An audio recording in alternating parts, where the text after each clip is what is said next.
Hey everybody, it's Erik Torenberg, co-founder, partner of Village Global, a network-driven venture firm. And this is Venture Stories, a podcast covering topics relating to tech and business with world-leading experts.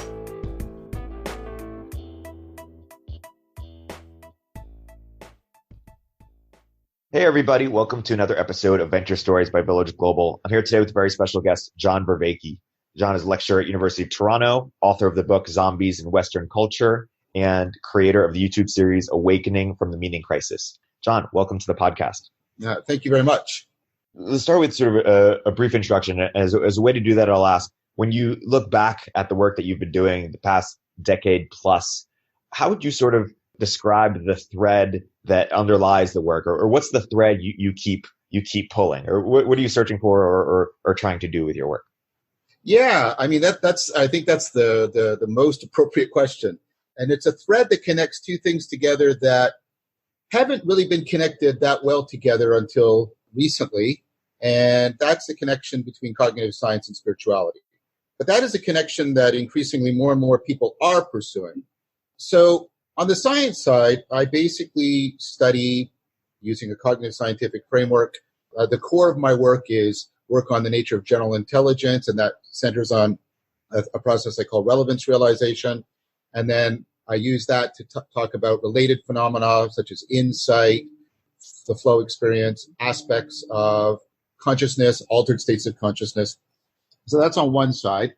But I then try to integrate all of that together, I hope, in a systematic fashion, so that I can talk about this very nebulous but very important construct of meaning that human beings are very willing to die for, and will alter most of their identity and their world in order to try and enhance this experience of meaning. The use of the word meaning, of course, is a metaphor, and I'm trying to get at, well, what is it they're actually talking about?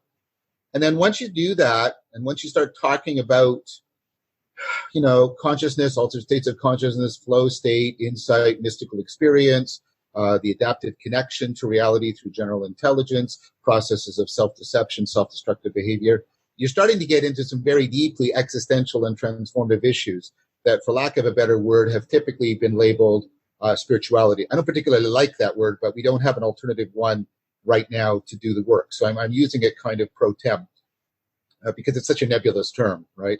And so the reason I'm doing that is because I think the reason why there's an increasing interest on the connection between cognitive science and spirituality is precisely because this issue of meaning is coming into crisis in our culture.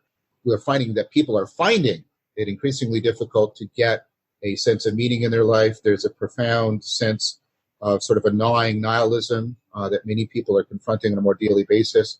There's other symptoms that are expressing itself, an increasing suicide amongst the next generation children. And not all of this suicide is being driven primarily by clinical depression. Some of it's just from a straight sort of existential crisis, which is kind of a new phenomenon. You get, massive increases in loneliness. You're getting rises of addiction. You're getting the rise of, the virtual exodus. People are leaving reality to pursue ersatz existence within the virtual domain. You get the rise of a lot of new pseudo-religious ideologies and movements, but also you see positive factors. You see, the mindfulness revolution. You see people pursuing authentic discourse, people trying to see if there's ways of reformulating more established religious frameworks to make them more responsive to this crisis. So all of this symptomology, and like I say, the increasing interest in meaning, you get the rise of ancient philosophical traditions like Stoicism are making a huge comeback precisely because people are trying to come up with a way of addressing this core issue. How do I situate a needed spirituality, meaning a systematic way of life and a set of practices by which I can cultivate meaning, wisdom, self-transcendence, self-transformation, and situate that within a scientific worldview in a way that can be regarded as intellectually respectable and existentially legitimate. So that's basically the thread that just ties all my work together. Yeah, we're going to get into a bunch of that. But first I'll ask, sort of looking forward what are the biggest questions that you are currently wrestling with in your research and study that you haven't yet figured out yet, and we collectively haven't figured out yet, and that you hope in the next few years you will have some clarity on, that you could also bring into the work that you just described? Well, it depends what you mean by don't have it figured out. I don't think we have any of this figured out. I'm a scientist. I think we have made good, plausible progress on getting, but still at a very abstract level, tied to some specific exemplars, perhaps within machine learning. But I think we're making some headway on sort of the core of intelligence. I think, although many people will regard this as very contentious, and I'm acknowledging that, I think we're starting to make progress towards the functionality of consciousness. And I think that's giving us some preliminary but important insight into the nature of consciousness. I think much more has to be done on much more empirical work. There's increasingly more done on it, but just on what is it people are looking for when they're looking for meaning in life. I'm working with some of my RAs on that question right now, trying to make progress. I'm working with a bunch of really excellent people, headed by Igor Grossman, on trying to get to some consensus from the psychological and cognitive scientific community, even the neuroscience, what wisdom is. So that's still something that's in progress. I suppose some of the deeper issues, there's even philosophical issues. How does all of this framework sit with respect to some of the fundamental metaphysics and ontology of the naturalism that is presupposed by the scientific worldview? Now, for many people, that would sound like yawn. I don't care about that. But actually, it turns out people do. They just don't recognize how they care about it. They care about it insofar as, here's an example.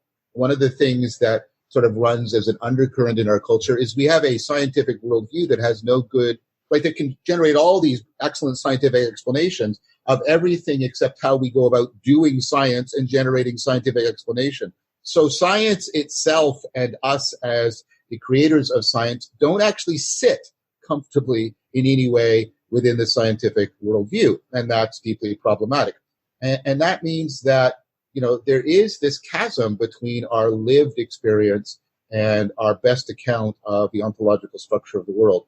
And I suspect, given some of the really exciting work that I'm seeing done, is that we're going to see some significant, insights, innovations in how we try and tackle those deeper questions. The old dichotomies of empiricism versus romanticism, and rationalism versus empiricism, and subjectivism versus objective. All of these, I think, are under serious critique right now, and I suspect that they are going to go through a very significant revision as we try and marshal the resources we need in order to address the meaning crisis. Because here's the issue. I think it's not only existential, exigent, because people are suffering from the meaning crisis in pervasive and sometimes very profound ways. Look, the meaning crisis is wrapped up with the tremendous self-deceptive nature of our machinery, the perennial problems of despair that we fall into. We haven't constituted institutions and traditions for affording people the cultivation of the wisdom that addresses these perennial problems. So that's going to get increasingly difficult. But what that does is, as you're beset by this self-deceptive, self-destructive machinery, your capacity to deal with the really urgent problems that we're facing in the world right now, imminent ecological problems, increasing socioeconomic disparity, migration issues. There's all kinds of stuff that we are trying to wrestle with. And if we are in meaning scarcity and under tremendous cognitive load from pervasive self-deceptive, self-destructive behavior, our capacity to address these problems is seriously, seriously truncated and I think almost disabled. And so I think for those reasons, both for an inherent reason and for the causal effect the meaning crisis has on other problems, we got to address this problem now. And what does it mean to address it? It means to understand how it occurred. Sure. So one of the big things I do within the work on intelligence is how important, which is something people generally don't pay too much attention to. This is one of the ways in which rationality is distinct from intelligence. But people pay a lot of attention to the product of their cognition and the solution to their problems. They don't pay very much attention to the process and how they're framing and formulating the problem. So intelligent people just sort of see through their framing and try to get a solution, which is great. Rational people care about the process because they care about the real possibility of self-deception in that process, and they tend to, and if they also care about how they're formulating the problem, that tends to make them much more insightful. So formulating the problem well, getting a very clear historical understanding and scientific understanding of how did we get, what's the genealogy of the meaning crisis, how do we get there, how is our cognitive machinery operating within meaning cultivation, and also how is it dysfunctional within the experience of meaning loss. Those are really, really important. But from that historical analysis and scientific analysis and the way that they can hopefully speak to each other in a mutually affording fashion, the hope is to see what practices can we salvage and what new practices can we engineer, and how can we curate and shepherd them together so that we can give people the tools to address these perennial problems, so that it becomes a legitimate project for them to enhance their sense of connectedness to themselves, to each other, to the world, to cultivate wisdom, right? To have meaningful experiences of self-transcendence that are not treated as anomalous or weird or identity-threatening, but can be integrated into a process of, deep growth and self-transformation. That's what it means to awaken from the meaning crisis. What you're talking about, really, the how we think versus not just the what we think. Very much. I mean, that's the key distinction between wisdom and knowledge, right? So knowledge is basically what we think. Wisdom is how we think, and what that means is grasping the significance of what we think, and also knowing if it's appropriate to restructure the significance of what we know, such that we can better afford overcoming foolishness and enhancing flourishing. And you called it awakening from the meaning crisis, not solving out the solving kind of the equation to meaning or something. It was very deliberate verb choice. Yes, yeah, very much, because part of what I argue, and so I don't have time right here now to give the full argument, but part of what I argue is that what the cognitive science is increasingly showing, especially what I would call 4E cognosci or third generation cognosci, is that there are four kinds of knowing. There's propositional knowing, which is the kind of knowing in which we assert and believe propositions, like that we live in a heliocentric solar system or something like that. That's a proposition. That But there's also procedural knowing, which is knowing how to do things, knowing how to catch a ball. And this isn't about beliefs. This is about skills, right? And it's not right to talk about whether or not a skill is true or false. Is your skill about riding a bike true or false? That doesn't make any sense. What you want to say, is it powerful or not? So the realness of propositions comes through in their truth, but the realness of our skills comes through in the power that they afford us. But your procedural ability, your ability to learn and exercise skills, depends on your situational awareness, your perspectival knowing. You're knowing this is like what your salience landscape right now, what things are being foregrounded, what's background, how things are salient and standing out for you, how that's kind of shit. So what it's like to be here right now, right? That situational awareness, that's your perspectival knowing. And we're already getting good at, it's not so much power there or truth. And we already know this, like I said, because some of the work done through virtual realities and so on. The standard of realness there is the standard of presence. When you feel present, when you have that here nowness, that's when you go, oh, this is a really great virtual reality, right? Or or the people working with the rovers on Mars, I'm really on Mars right now, and that sort of thing. So that's the perspectival knowing. That's why, of course, altered states of consciousness can have such a huge impact on your judgments about what's real, because people get this tremendous sense of presence, depth to realness. And then finally, there's participatory knowing, because your situational awareness is ultimately dependent on how the dynamics of your embodied brain, are causally and adaptively coupled to the environment, so that there's a mutual fittedness, a basic kind of niche construction, so that you can reliably assume and assign identities. Like you're interviewing me and I'm somebody being interviewed and there's your computer in front of you. Like all of this is all there ready to go. And that's right. And you know, that gets lost, for example, in culture shock. When you go to another culture and the participatory knowing, the agent or Alina relationship is skewed for you, you still, of course, right, you have all of your skills and your beliefs and you're still generating perspectives, but it's not making any sense because your situational awareness isn't working because it's not actually grounded in your participatory knowing. And so the reason why I say awakening from the meaning crisis is the meaning that people are talking about when they're talking about the meaninglessness they're experiencing and absurdity and despair is not so much semantic meaning.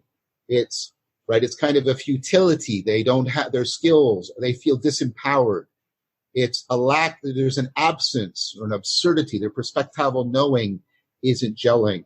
And ultimately, there's a deep sense of alienation, disconnectedness. They don't have the participatory knowing. So that tells you where, you know, most of the meaning making is being done. It's being done at the participatory and the perspectival and the procedural level. And so part of what we need to do is to have practices that do not just address our beliefs. We have enough practices that address our beliefs, and we fight and argue and ideologue, right? And we have all these ideologies. We've got all this going on about our beliefs.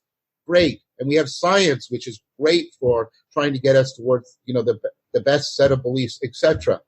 What we don't have and what we've lost, and we can see this in comparison to our own past or to other cultures, is sets of practices for really helping people access those three remaining kinds of knowing in a deeply integrated and aligned fashion so that they can, in an embodied and embedded manner, really rejuvenate and maybe accentuate those kinds of knowings and the kinds of connectedness that they afford.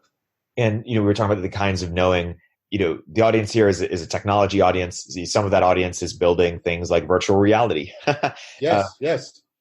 What do you wish that the creators of things, you know, like the next virtual reality platforms, or even, you know, the platforms that we engage with, you know, all the time, Facebook, et cetera, that help create some of these identities.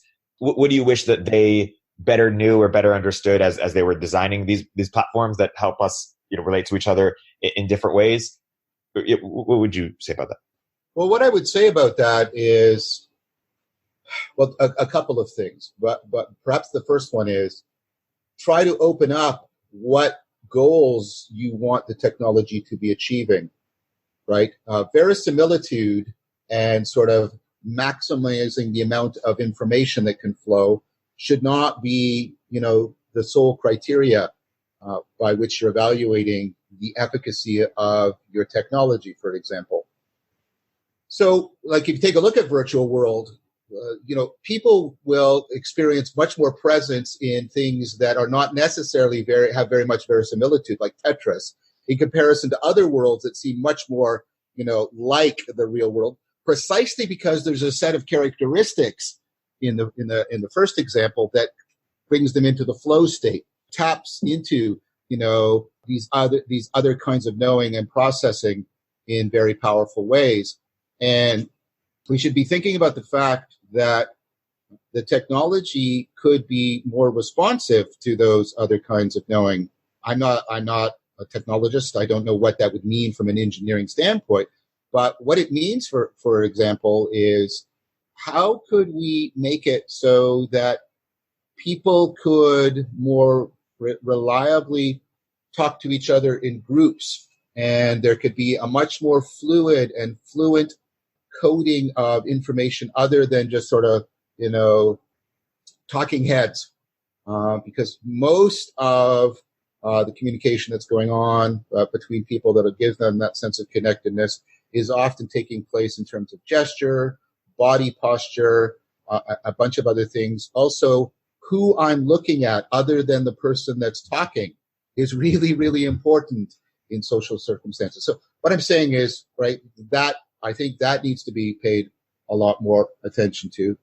I think that there should be, well, this is just a general recommendation, and I have a talk out on this, where concentrating a lot of attention, and I understand why, on our artificial intelligence. But, we've got now lots of really good experimental evidence, and it's increasing and it's reliable and it's not suffering the replication crisis or any of that stuff, right? Then intelligence is only weakly predictive of rationality. So it's about a 0.3 correlation. It only counts for about, 0.3 of the variance, which means there is no contradiction in something being highly, highly intelligent and being highly, highly irrational.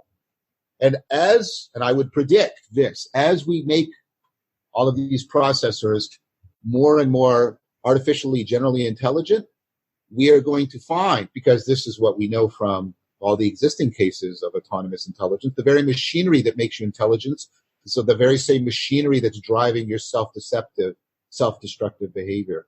And so as we make these machines, as we're going to have to, more and more self-organizing, more and more, right, self-defining, more and more multiple, integrating different kinds of machines together, neural networks and more standard computational machines.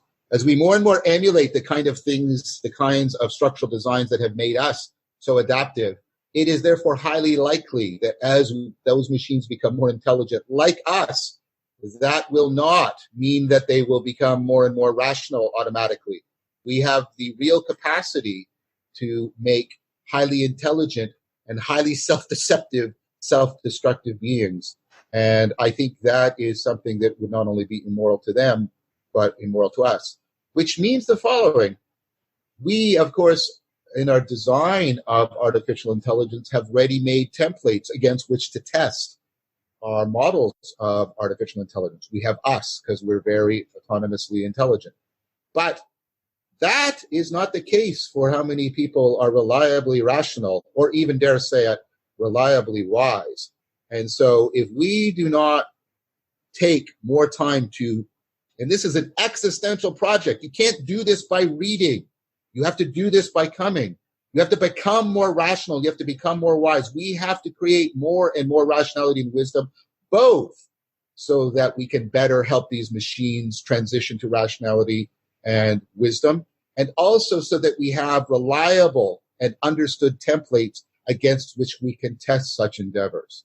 So I would say to the technologists, there's a cultural change. I think I'm not predicting that it's coming. I'm saying it needs to happen. It really needs to happen. Thinking because of your intelligence that means that you're rational is a pretty good predictor that you're not very rational, by the way. Okay, just to be provocative. How do we become more rational? How do we become more wise as a culture? What are the biggest bottlenecks holding us back there, or rate limiters? Or how do we? Well, first of all, let's go back to what we talked about earlier, right? Intelligence is about getting to the answer, getting to the product, right? And rationality, and this is one of the things that Keith Stanovich has emphasized, is about learning to pay attention and value the process. Notice the degradation of the attention paid to the process, to our culture, even our political process. It used to be, and I'm not taking a side here, I'm really not, because I know the research on taking a side and is correlated with very poor cognitive flexibility, which is correlated, by the way, with low rationality. But look at how, it used to be people were committed to the process of democracy. And there was an allegiance above and beyond significantly to the value of democracy and the value of debate. And the idea that we were engaged in opponent processing, where there was checks and balances, and we were mutually correcting of each other. And there was therefore mutual respect and even gratitude for the opposition. But that has now become contempt and fear and adversarial. And I think increasingly people don't actually value democracy other than as an instrument to what they truly value, which is their particular side winning. And not just winning, we've even passed beyond that, like devastating and destroying the opposition. So that's at the cultural level, but you can see it more and more in the individual cognitive level, because people, we know here, so under conditions of scarcity of resources, scarcity of time, right? People's cognition becomes inflexible. They pay less attention to the processing. They try to go more short term, get immediate gains. So as people are suffering from a meaning scarcity and a temporal scarcity, kind of a time culture famine, right? we are generally becoming less and less oriented towards stepping back and this careful kind of reflection. So what we need, and what the research is, I would say, pointing towards, is we need to cultivate particular cognitive styles for all four kinds of knowing that I mentioned, that get us to step back and pay attention in various ways. We want, and we have to be careful about this, because there's ways in which this is being trivialized and commodified in the current market, but we need a deep form of mindfulness as opposed to what's being called MIC-mindfulness, because we need to pay better attention to how we're paying attention. We need to step back and learn, what are we finding salient, and what are the patterns of intelligibility by which we are framing reality. We need to pay attention to and this is why Stoicism is so important. We need to pay attention to that process of co-identification. Most of the time, we're not paying attention to the identities we're assuming and the identities we're assigning, other than in a very superficial, and I mean this in a critical fashion, political manner. We're not paying attention to it in a way that actually affords transformative intervention. We need to cultivate active open-mindedness, which is a process by which we learn about all the cognitive biases, confirmation bias, my side bias, anchoring bias, representative bias, all of these things, right? And we learn how to sensitize ourselves to them in our behavior so we can catch them and notice them and then actively counteract them.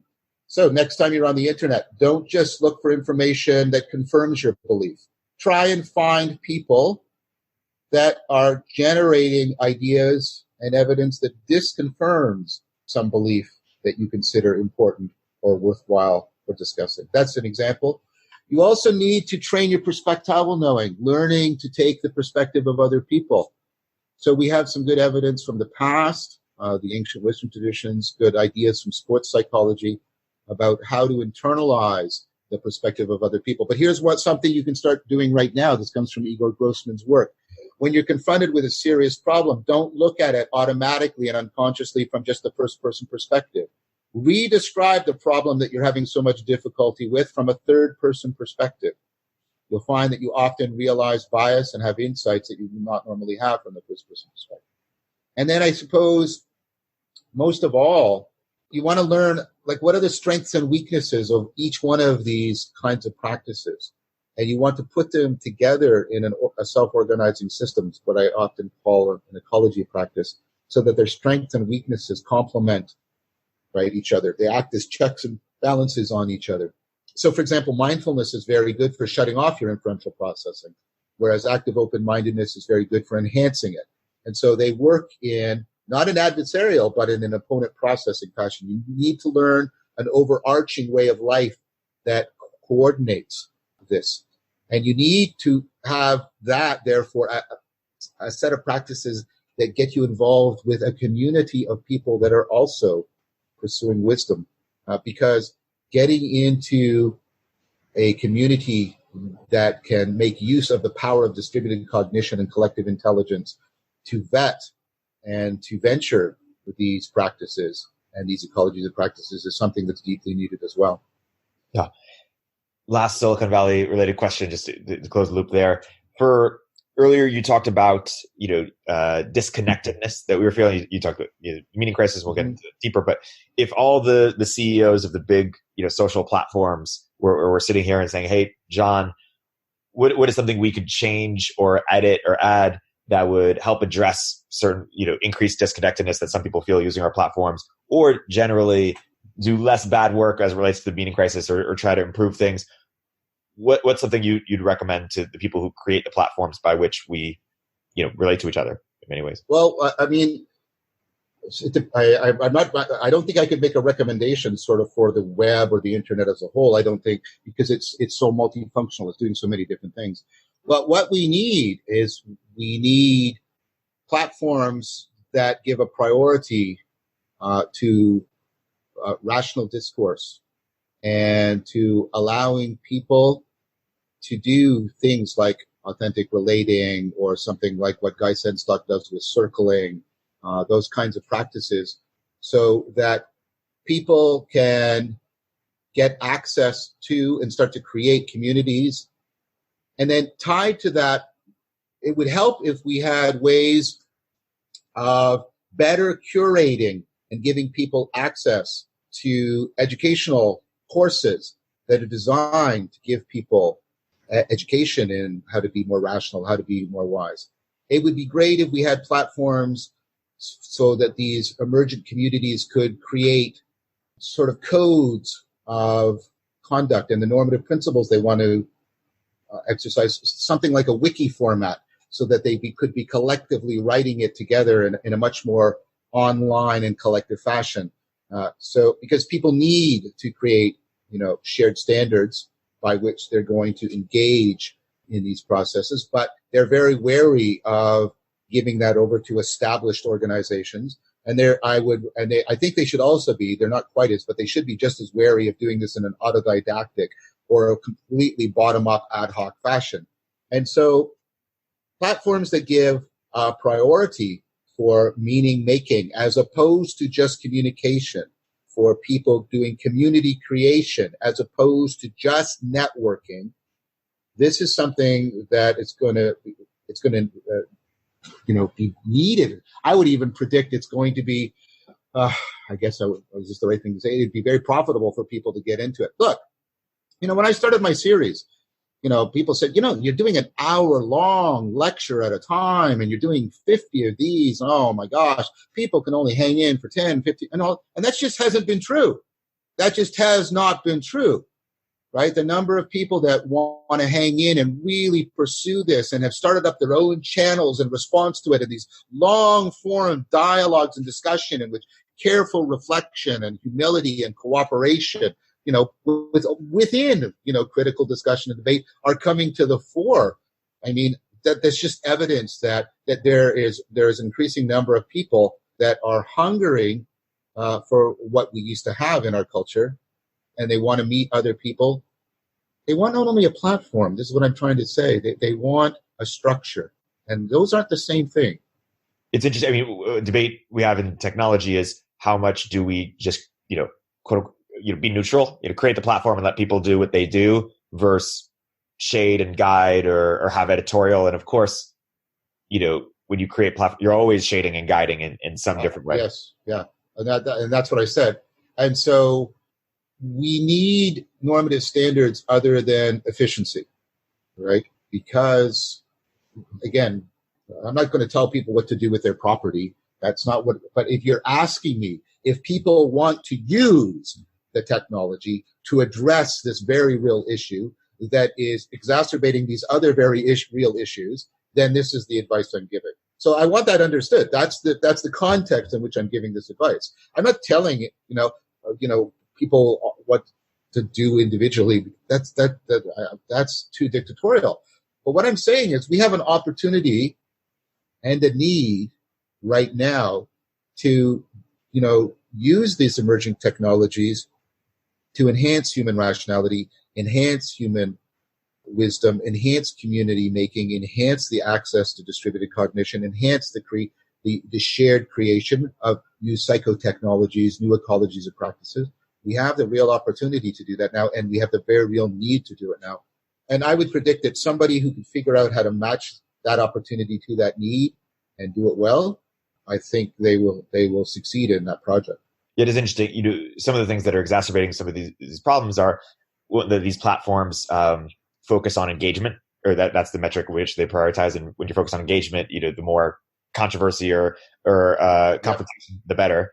And then also there is a sort of thesis in the Valley of you want to build products that attack the sins, the 7 sins. And so if you attack, or if you satiate any one of those, you'll have a sustainable product. And it'd probably be more productive or more constructive long term to have a different way of orienting the ways in which you are building so maybe you're, instead of measuring engagement, you're measuring sort of how do you feel using this product, and retroactively, does it make you feel good?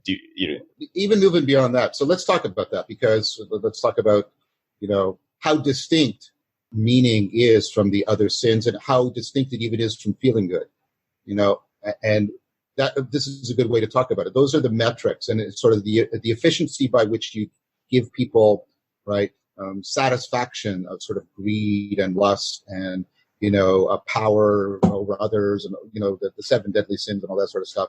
And also the degree to which you're making people feel good, sort of subjective well-being, that's it. But that's just not true. I mean, again, let me give you an example of things that we've got pretty good evidence for and that people do, and they've been doing reliably for a very long time. People have children. You know what really reduces your subjective well-being, your longevity, your financial situation, your personal comfort, your sleep, your sex life? All of these things reliably get, really hammered hard when you have a child. Why do people do it? Because they give up all those things because of what a child does do. It increases meaning in life. People feel that their lives have become more meaningful, more real, deeper, more significant. They're connected to something beyond their own ego. So notice how people for generations, and thank God because we wouldn't be here if they hadn't, right, are willing to sacrifice all those other things reliably in order to increase meaning in life. That tells you something that people are missing. Yeah. This is a good segue. Earlier you mentioned that, or implied sort of that it's sort of getting worse, that some of these existential crises are Yep. fairly new. How new are these? Can you trace sort of the evolution of how it's getting worse and when it started to get worse and why? What's sort of the root of it? Well, that's a long argument. If you're watching my series, I take 25 hours to do the history. So there's, like I said, let's take a look at something very quickly. There's perennial problems. Let's take a bias. The representative bias or the availability bias. These are ways people judge probability. Okay. So, for example, I'll judge something as more probable if it's sort of a very prototypical event, right? Or availability. I'll judge something as very probable if I can easily imagine it happening. And so that bias kicks in. This is one of my standard examples. That bias kicks in when you take your friend to the airport, because when a plane crashes, right, that's super salient and it's described as a disaster or a tragedy. It's highly representative. And of course, it's very easy for your Homo erectus brain to imagine a big thing of metal falling to the earth. So for you, it's highly probable that this plane is going to crash. So you basically say all these euphemisms to your loved one when they're at the airport, like, have a safe trip, text me when you're there. And they're all just ways of saying, don't die, please don't die, right? Because your availability and representative heuristics are saying, oh no, they're getting on a plane. And then you turn and get back in your car without thinking about the fact that it's the North American death machine. Right? Now, you say, well, I just won't do that. Here's the problem. Why does your brain use the availability and representative bias? Because, right, if you tried to calculate all of the probabilities using formal probability theory, that would be combinatorially explosive. That's intractable. So your brain has to use one of the ways in which your brain is intelligent, the way it doesn't get overloaded with too much information, the way it makes good use of its limited computational resources and time, is by using these heuristic processes. So notice what I'm showing you. The indispensable processes that make you intelligent are the exact same processes that make you prey to self-deceptive behavior. So that means that there are perennial problems that human beings face, that these self-deceptive, self-destructive patterns. And the fact that our cognition is highly, recursively, in such a complex fashion, self-organizing, means that all these intelligent adaptive processes can also self-organize the self-deception in highly recursive and powerful ways that are very resistant to change. That's why people that go into therapy, they know that they shouldn't be doing X, Y, and Z. They have the correct propositional knowledge, but they don't know how to change. They don't know what it would be like to change. They don't know who they're going to be when they change. They can't access the other kinds of knowing. So these are perennial problems that people have had. Now, what typically we do is we build sets of, wisdom practices, broadly construed, sets of practices that are not designed to make us money, not designed to get us food, not designed to get us sex, but were primarily designed to deal with all this self-deceptive, self-destructive behavior, right? And then what we do is we take those sets of practices and we set them within a worldview that makes sense of them and legitimates them and valorizes them. The problem is that worldview started, and it was very well constructed from the axial age on, but around, the 11th and 12th century, for a lot of historical reasons, it starts to degrade. And we start to get locked into propositional thinking. We start to lose these access. We have the Protestant Reformation. It shuts down the wisdom institutions, the monasteries, right? Gets people isolated as individuals within their own cognition, cuts them off from traditions, cuts them off from your own wisdom and mystical traditions of self-transcendence within the West. We get then the scientific revolution emerges, in which we have this powerful way of describing within which, right, we have ways of generating truth without any way of accounting for the meaning on which truth depends. And the agency of meaning making upon which the meaning depends. Like I said, we're not at home within that worldview. And people started to notice this a long time ago, and there's been repeated efforts to try and address it. But what happens, right, is you get, I don't want to be oversimplistic, but you get, first of all, you get the rise of increasingly secular attempts to address meaning making. You get these totalitarian ideologies, and they drench the world with blood. And then you have the sort of progressive undermining because of the fragmentation of religion under the Protestant Reformation and the challenge of the religious view from the scientific worldview. You get the progressive undermining of sort of a religious worldview. So we lose the religious worldview as a shared cultural view. Right? And then we don't fit within it. We lose our sapiential practices. We lose our sapiential traditions. The secular political alternatives drench the world in blood. So now we're in this situation where most people feel they can't go back to established religions for all these historical reasons I've rushed through very quickly, right? They find they don't believe in any political solution because of the way, these political ideologies have traumatized us by drenching the world in blood. And so they feel like there's nowhere to go. These are the two sets of answers. Religious answer, no, that's not for me.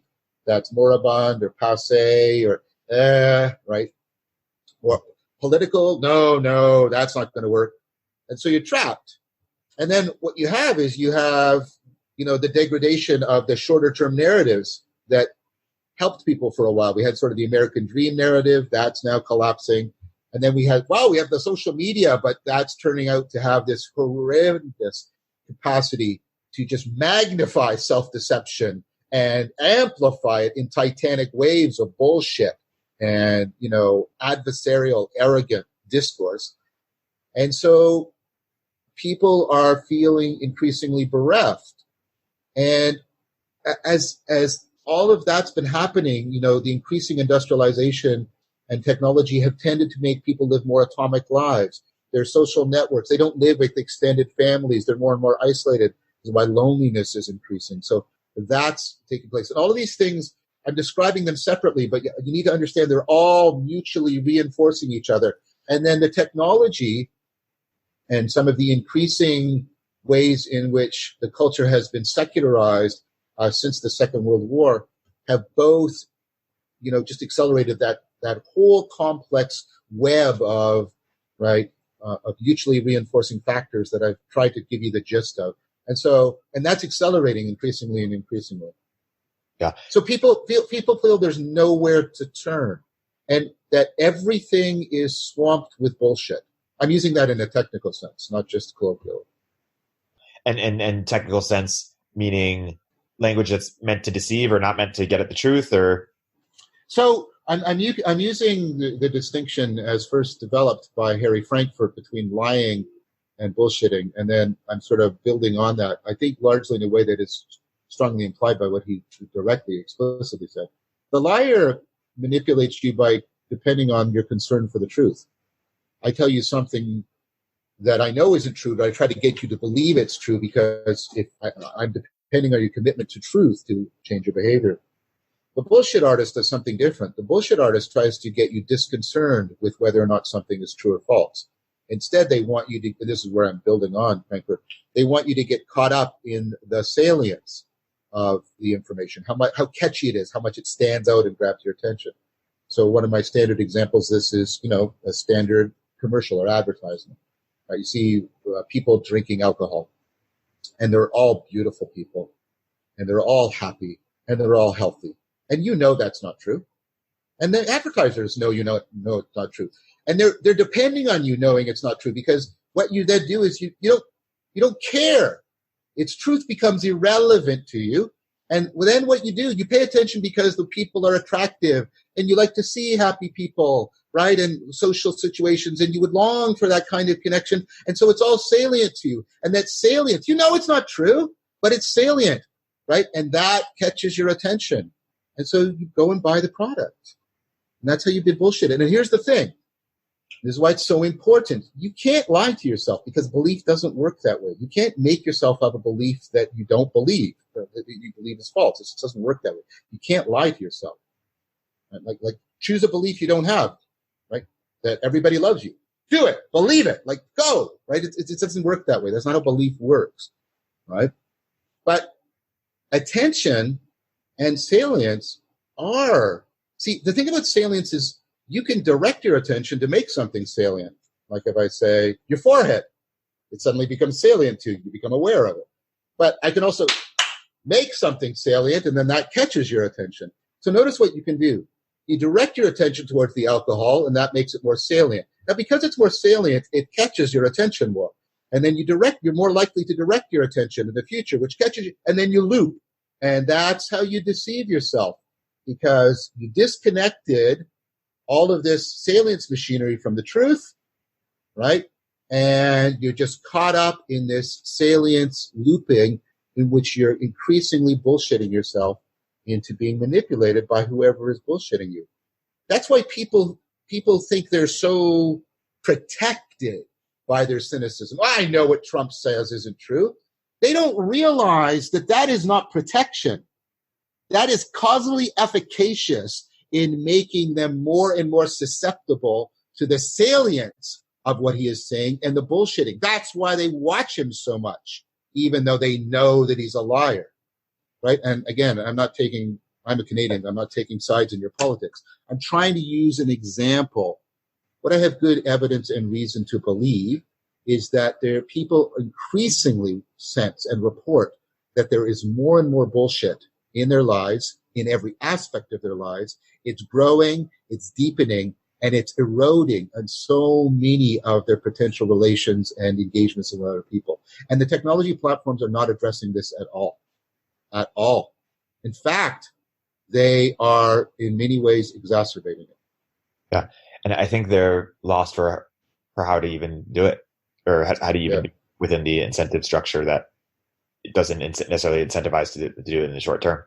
Yeah. So, I mean, like I said, there's got to be other normativity involved here, where issues of connectedness and meaning, people are valuing something in terms of how it's helped them overcome self-deception, perhaps in their life. Like these, if we could measure these as metrics in a reliable fashion and use them as normative standards by which we evaluate the usage of the platforms, then we could begin to adjust accordingly, I would say. One of the ways you described earlier in your book how these things are related, you said there's no longer noological order of uniting mind to the world, no longer overarching narrative order providing the purpose for it all, and no longer normative order for ascending to the divine. Yes, exactly. And so let's take a look, for example, at one of the symptoms of the meaning crisis, how people, there's more and more books written on this, the virtual exodus and reality is broken. Why do people like let's take video games. Well, there's a clear nomological order. There's a rule structure that makes everything intelligible to you. Nothing is absurd. Nothing is bullshitty. It all makes clear, intelligible sense. There's problems you have to solve, but that's not what we're talking about. You don't mind having problems to solve, but you don't want absurdity. You don't want bullshit. So there's a clear nomological structure. Intelligibility is pervasive and accessible to you. Secondly, there's a normative structure. You know how to self-transcend. You level up, and you know how to level up, and you know how to get better and more, right? And there's a narrative structure. There's a clear story there, and you are a clear agent having a clear function in that narrative, right? And what else? The environment is set up to give you quick feedback. Your actions are coupled so you can get into the flow state and feel deeply connected in the flow state. So you can access that procedural, perspectival, and participatory knowing because you're in the flow state. And so do we make the world more like video game? Do we make school more like video game, work more like video game, or does that's the problem? No. What I was trying to point out is that why is there such hunger for these features? Is because people have lost the cultural sense that their worldview has any of those features in it. You'll say, well, science is giving us a lot of intelligibility, but not the intelligibility that meshes with the existential meaning of people's lives. So people find the contrast between the perspectives within which they're living, the narratives within they're living, and the scientific worldview. They find that generates profound feelings of absurdity. Like, look, you act on purpose. The universe doesn't, right? That's a big disjunct. And if you pay any attention to it because you hunger for that intelligibility, that can exacerbate your sense of absurdity. The universe, there is no narrative running. Evolution isn't a narrative. We shouldn't call it the story of evolution. It's not a story. Evolution has no foresight. It is not looking. It is not teleological. It is not goal pursuing, right? There isn't such a narrative. And most people have no idea what to do with their anomalous experiences. 40% of the population, reliably, it looks like, has mystical experiences, awakening experiences, tremendous experiences where and I study this, where they go into this alternative state and they experience that as the really real, somehow more real than their everyday life. The exact opposite of dreams, by the way. Dreams are alternative states that we say, oh, those aren't real. But people go into these states and they come back and say, that was more real than this. Right, which is why things like movies like The Matrix and Inception and all those things where we're reflecting on that sense of reality and realness are so important to us, right?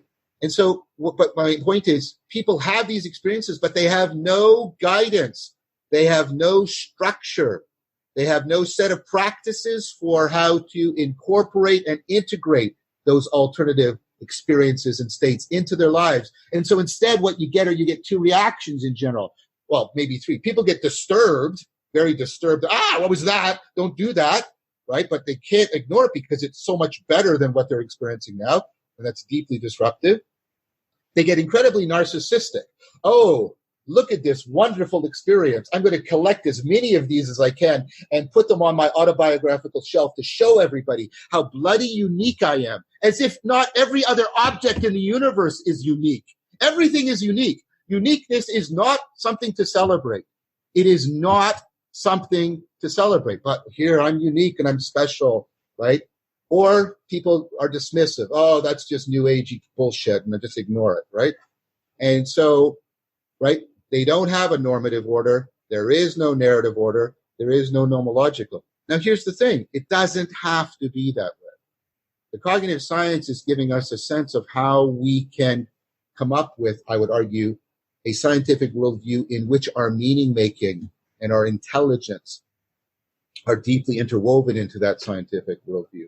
And that we could bring back, as I've said, we could reverse engineer and re-engineer psychotechnologies, practices that make sense of and help to systematize and organize our experiences that are otherwise anomalous into experiences of reliable self-transcendence so that we can reliably aspire to wisdom.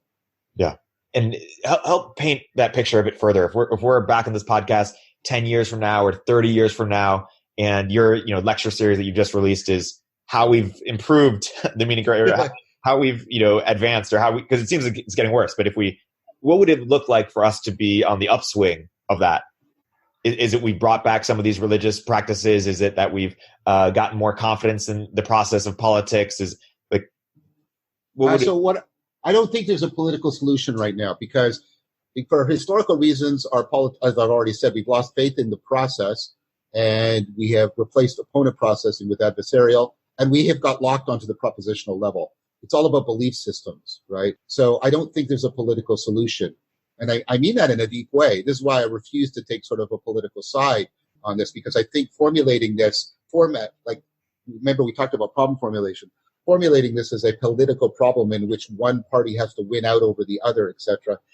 I think that's to exacerbate the very disconnectedness from the other kinds of knowing and paying attention to the process that are fundamentally needed to addressing this. So what I see is a cultural process, and by the way, it's already happening. One of the great gifts of the series is I've been just talking to so many communities that are forming and taking shape and doing a lot of this hard work about trying to create these ecologies of practices, trying to bring in, mindfulness practices, both seated and movement. By the way, I should emphasize, getting movement mindfulness practices are very, very important, right? And you don't just want meditative practices, you want contemplative practices, you want movement practices. People who are trying to create, authentic discourse practices, people who are trying to create ways to live more rationally, to aspire more reliably towards rationality and towards wisdom. People who are trying to connect the scientific work on these experiences, mystical experiences and awakening experiences to, legitimate models of cognitive processing and brain functioning so that we can better understand. So that's happening. And all of this is nascent, but there's an increasing discussion about this. And what I see most helpful is people really caring about the process, the cultural cognitive processes of not only intrapersonal, but interpersonal. How do we improve the discourse, the dialogue? How do we bring into both this way and that way, right? All these other kinds of knowing. How do we pay more attention and give more priority to the meaning making over getting certain victorious beliefs, et cetera, et cetera? I see all of that happening. And so what it would look like would be, a network, a cooperative network of these communities that sort of create, a shared wiki philosophy by which they vet each other and coordinate with each other and share a procedural normativity with each other, whereby people don't have to have the same, but they're well engineered collectively and individually ecologies of practices, and a culture that has come to value meaning making to the level at which it should be most properly valued. Our culture has made war on the value we attach to meaning making for a very long time, and that if things were to change, I would see people willing to take significant reduction. This is going to be provocative, right? People are going to take significant reduction in their standard of living because they trust in a path and a community of meaning making. That's what I see happening. And you know what? And that's not just, maybe. That's already happening. Like the next generation knows, talk to them. They know that their standard of living is going to be less. They're not going to own a car. They're not going to own a house. And they're pissed off because they've been taught that that's the measure of everything. And then when they try to pursue and make meaning more central, they get hammered by the established cultural institutions and political institutions. That's why they're angry. That's why they're increasingly angry, because they're tapping into an ancient form of human resiliency. Okay, things are getting tough in terms of, standard of living. I'm going to cultivate more meaning. That's what humans have reliably done. But our culture is thwarting that. So it's simultaneously doing two things. Imagine how pernicious this might seem to most people. It's taking away the standard of living while bullshitting us all about it. Oh no, it's going to be good. It's going to be good. Bullshit. It's not. We know it's not. It's getting worse, right? And at the same time, no meaning making for you. No meaning making for you. Just work harder. How is it shutting off the meaning making or lessening it? Because it is not making it a cultural. I'm not trying to say that there's a cabal of people that are out there destroying meaning making. What I'm trying to say is this is destruction by neglect, right? And by a culture that overemphasize, to use Freudian language, overemphasizes the having mode, the having of things, the consumption of things, the having of connections, the having of ideas, the having of possession, over the being mode, the mode of becoming wise, becoming compassionate, becoming virtuous. And that's just natural. That's bullshit. That is not natural. We have historical examples from our own past. We have cultural examples from around the world where that doesn't have to be. And so, like I said, the millennials and the generation after them, they're angry because we've killed God, replaced it with a marketplace, by and large, that is more and more disenfranchising them. And so where do they go? Yeah. Two follow-up questions. One is, can you just close the loop on why, because some people actually suggest this, why it would be short-sighted or wrong to make life more like a video game, or to design education or work more like because people see the joy that, especially teenage boys get for video games. Say, oh, if we could only channel this in other areas, they would pay as much attention and be as excited. Why is that short-sighted or wrong or make things even worse if it is? And then two, this is writer, I believe him, actually, Dave Chapman, on one of his blogs, that basically mindfulness meditation has become sort of unbundled from Buddhism. And very much. And I've published that same criticism. David and I very deeply agree on this. We've taken an ecology of practices. Look at the Eightfold Path. It's an ecology of practices. There's meditative practices, there are contemplative practices. Those are not synonymous, by the way. There are movement practices, there are ethical practices, there are discourse practices, there are aspirational practices. It is a complex ecology, a self-organizing system that is supposed to be as powerful and as complex self-organizing as all the bullshit self-deception machinery running in your head and in your relationships. And it has to be complex and self-organizing ecology because that's the only thing that can address the complex bullshit in our lives and in our heads. Yeah. And so is there a problem or is it great if it's sort of like a buffet, this ecology of practice, and I take mindfulness meditation over here, I think that over here. Yeah. Okay, so two things. Let's do the first thing. The first thing is the video thing. The problem with that, there's twofold, which is, and this goes back to, I think, pivotal work done by Susan Wolf. A big thing for meaning in life is people need to feel connected to something that's, they often say, bigger than themselves. I think it ultimately means more real than just that it has an independent reality, right, and value beyond them just liking it or wanting it. So this is something I do in my classrooms, but I'll ask people to put up their hands if they're in a satisfying personal, like, romantic relationship. And we have all this pseudo religion around our romantic relationships. We try to make our romantic relationships do all the work that, philosophy and religion and mysticism and culture used to do. But no, you are going to do it for me. You, my romantic partner, you're going to take the place of God and wisdom and cultural heritage and tradition. You're going to do it, right? So this is why it's a particularly good example. So you ask people, are you in a satisfying romantic relationship? Put up your hand. Yes. Okay.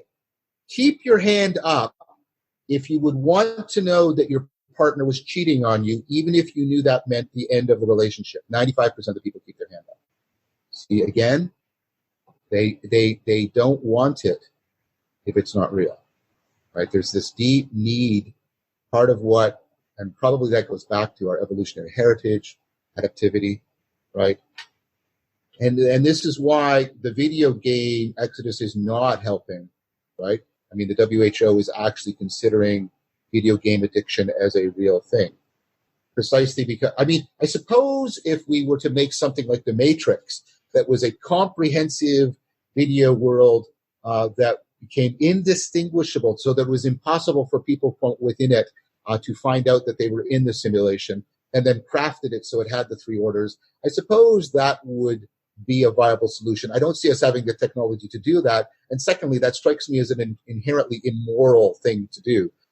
Because there's going to have to be people on the outside manipulating all of this. I mean, that's why we did the Matrix trilogy and all that, because we're worried about that. So that's the first thing. I'm curious about those 5% that say they wouldn't want to know. I wonder. Well, it's interesting because I don't have anything other than anecdotal evidence on this, but they're very distressed about it to some degree. Like they're anxious because they know that they probably should keep their hand up, and but and you can, and if you press some of them, they're often sort of saying, it's more my insecurity that's making me bring my hand down rather than anything else, right? Yeah. I wonder if the prompt changes if you know you're going to die soon. If you know you're going to die soon, I don't know. Maybe. Depends. I mean, there's different ways in which people can respond to the knowledge that they're going to die soon.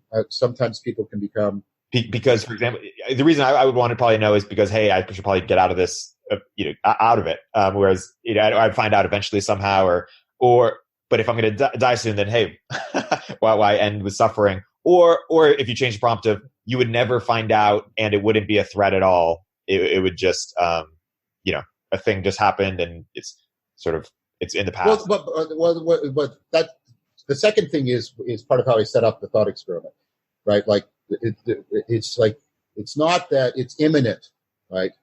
You'd have to say yes to this question in order for the information probe to be launched, for example. But I'm more interested in the first one though, because that's interesting. What people might say. I still have strong suspicion. I think you're right. There'd be a shift, but I still think the majority of people would want to know, precisely because they would want to die. And this is what people do say. They want to die with in the presence of those to whom they feel most connected.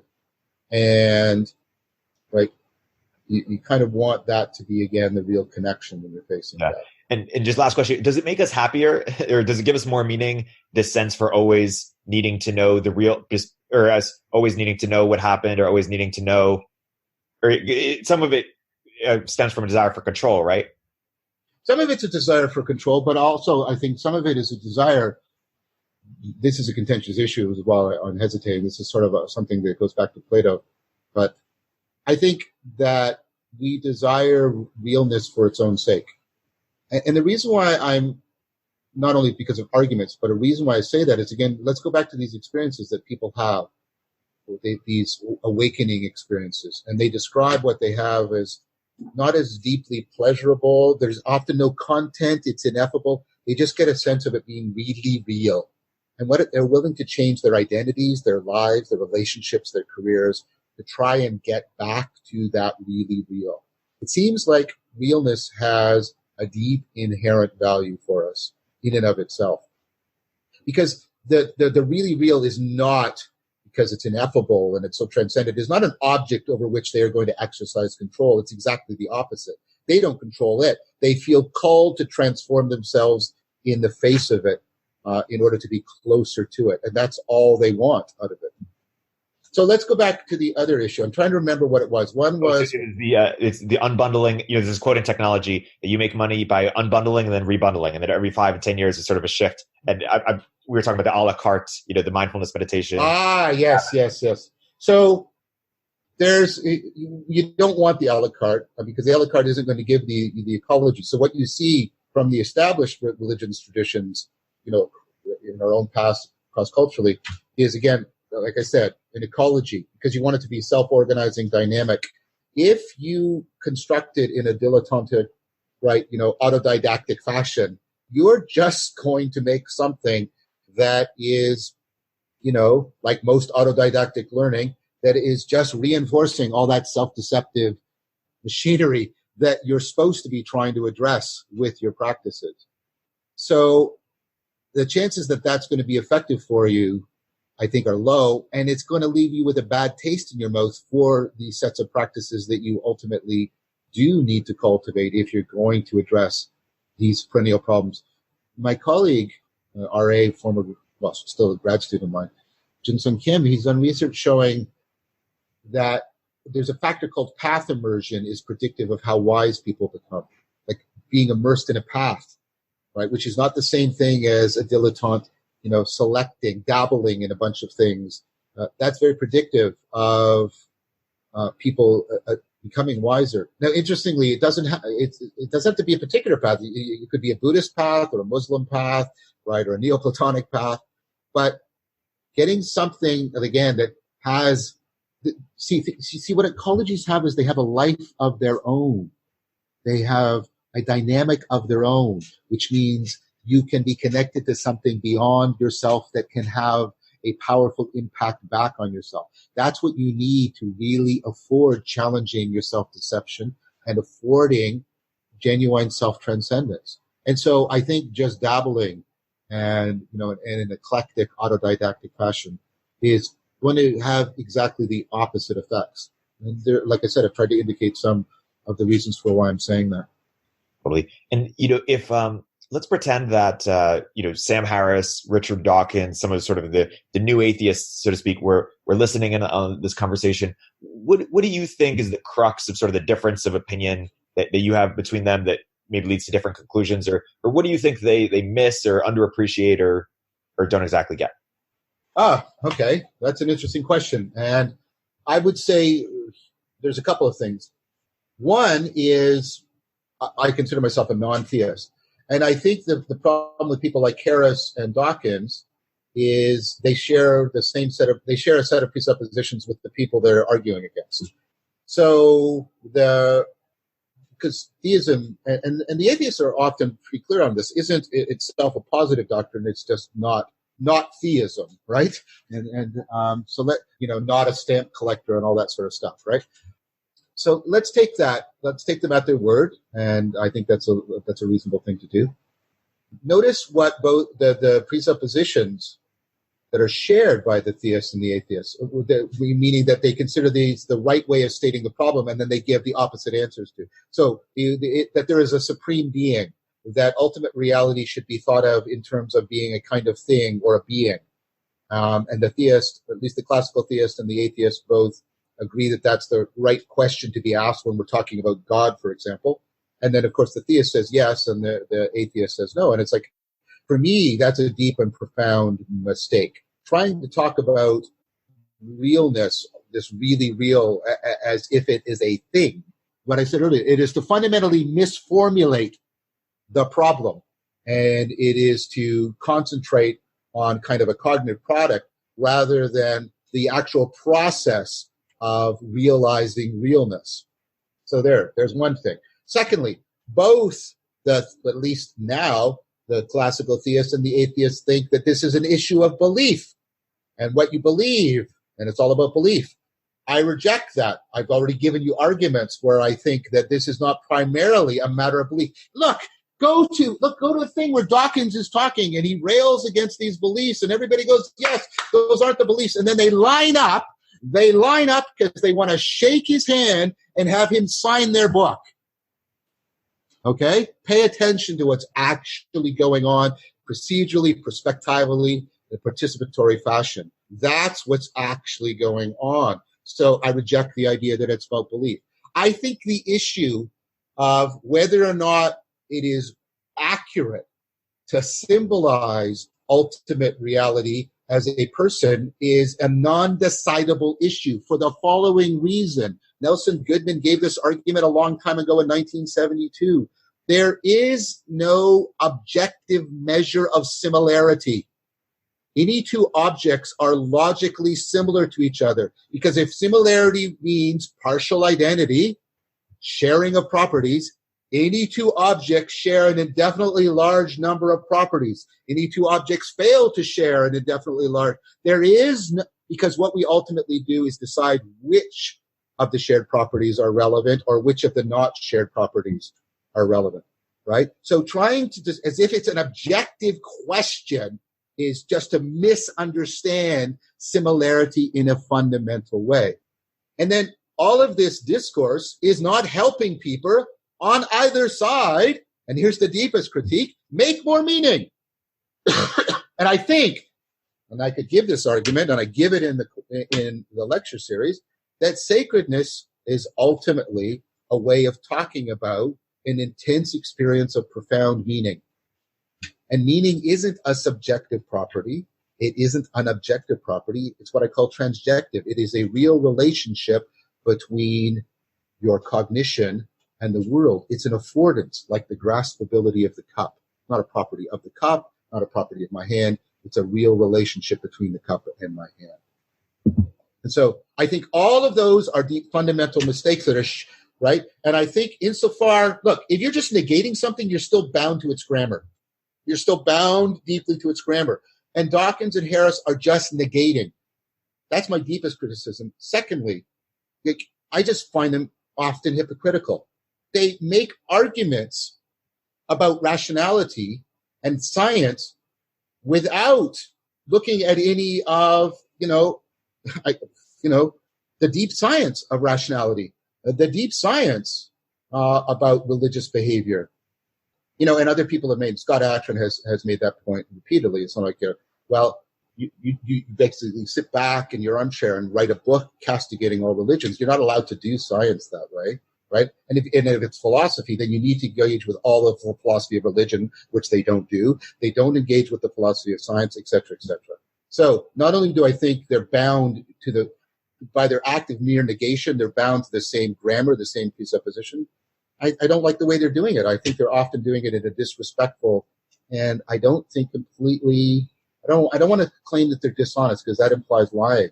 A contrast to them often, certainly intellectually and maybe even stylistically, and someone who is you've worked with, Jordan Peterson, and is perhaps one of the most famous in this. Where do you differ from him, or shades in terms of what's the crux of what you believe is different?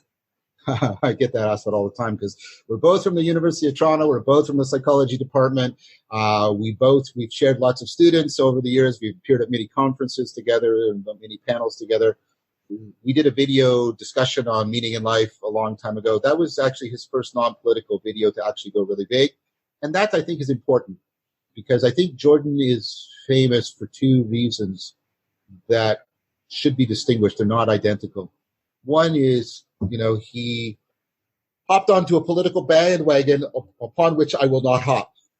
Okay? So that whole aspect of his work. I mean, and to be fair to Jordan, initially, when he was still accessible, I wrote to him and said, here's the arguments I agree that you're making. Here's why. Here's the arguments that you're making that I disagree with. And he wrote back and said, thanks. He was open to that, because that's how we're supposed to do this.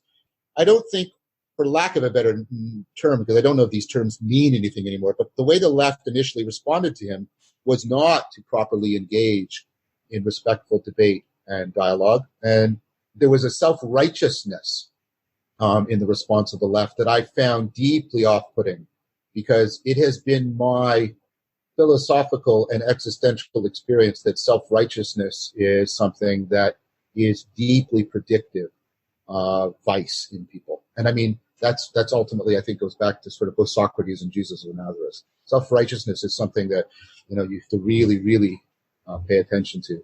It's a very profound form of self-deception. And notice how it's at this very deeply unconscious level of participatory knowing. And so, all that being said, I think that whole political project is distinct from what I think is another project, and this is where Jordan and I continually overlapped in the past, which is this whole issue of the meaning crisis. I think Jordan put his finger on the pulse of this in a profound way. Now, so in that, we agree, I think, about the importance of meaning making. Meaning cultivation, I think, is a better term, although sense making and meaning making are more pervasive. But meaning, I think, is something we cultivate. I don't think it's something we just make the way we make an artifact. But putting the finger on the centrality of meaning, I think is something that he and I agree on, and I think it's something that I give him credit for. His response to it, bringing back we both, by the way, share this orientation towards the importance of what I call relevance realization, zeroing in on relevant information. We had a public debate about it. We've discussed about it. I know this is something that that there's deep connections between meaning cultivation and the way we have to bias our attention to what we consider relevant and ignore what's irrelevant. So there's that. He, like I think, is very concerned with issues of self-deception for similar reasons. So I think those are some deep points of contact. Like I say, I don't share his political vision. And so his commitment to sort of liberal individualism, I disagree with sort of very philosophically, because I think most of our problem solving is done with distributed cognition. We did not make these platforms. We're not running the electrical grid. You didn't make your clothing. You didn't build your house. We didn't make the English we're using. Blah, blah, blah, blah. Right? Most of our work is done and is in, from hunter-gathering through civilization is done in distributed cognition. So I think I'm, in fact, critical of classical liberal individualism because I think it has generated a lot of the atomization of people. So I would criticize him on that point. His commitment to understanding meaning, I want to be more nuanced here. Bringing in the value of symbols and mythos, I think that's great. I think that's important, and I talk about those at length. And trying to get people to understand that they're not just cognitive ornamentation, they're not just a slippery way of talking, but they're actually deeply needed. They're indispensable to human cognition. I think I can add more to that than he brings in. So this is part of the criticism. The only framework he, by and large, brings in to try and articulate that is a Jungian framework. And while I think there's value in Jung, I think Jung is one of the prophets of the meaning crisis. Modern Man in Search of a Soul is one of the documents sort of announcing the advent of the meaning crisis, and I'll talk about Jung at the end of the video series. I think that's an insufficient. I think cognitive science has moved tremendously, and there's aspects of embodiment and embeddedness and dynamical coupling and self-organizing systems and complexity theory and the deep continuity between our increasing understanding of biology and cognition. All of this is vast resources that should be brought to bear to discuss meaning. And I think it's legitimate to say that they go beyond, they transcend in powerful ways. They don't destroy, but they transcend and go beyond the Jungian framework to a much more encompassing and I think profound framework. So I would argue that's a criticism I have of him.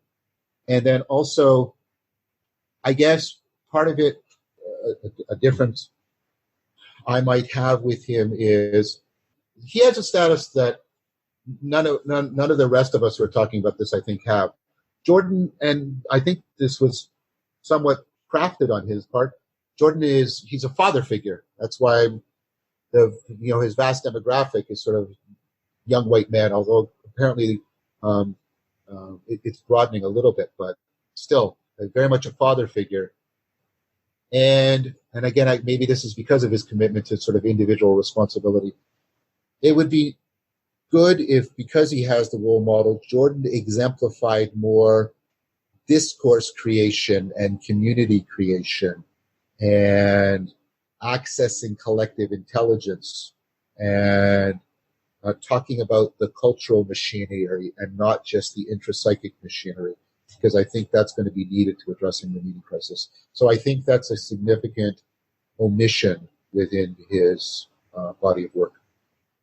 We skip this question if no good answer comes to mind, but how do you think about the sweet spot between liberal individualism on one side and then sort of collectivism on the other side?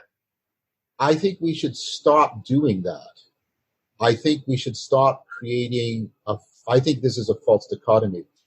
I mean, this is one of the reasons why I like Tillich, because unlike Jung, who just talked about individuation, Tillich talked about an ongoing, inescapable, but nevertheless creative tension between individuation and participation, and that they're completely interdefining and interpenetrating.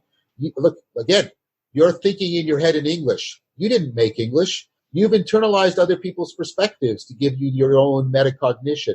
You've fallen into cultural narratives by which you've crafted the autobiography that you think is your true self. I'm not trying to denigrate your projects. I'm just trying to show you, right? But by the same token, you're not just a cog in machine. There's ways in which, as Stephen Batchelor put it, we're always alone with others. Both of these are they're irremovable aspects, but they are completely interdefining and interpenetrating. I think we should stop pitching that the solution is somehow to decide between these and venerate one at the expense of the other. I think that is just deeply wrong. I think that's to deeply misformulate the problem.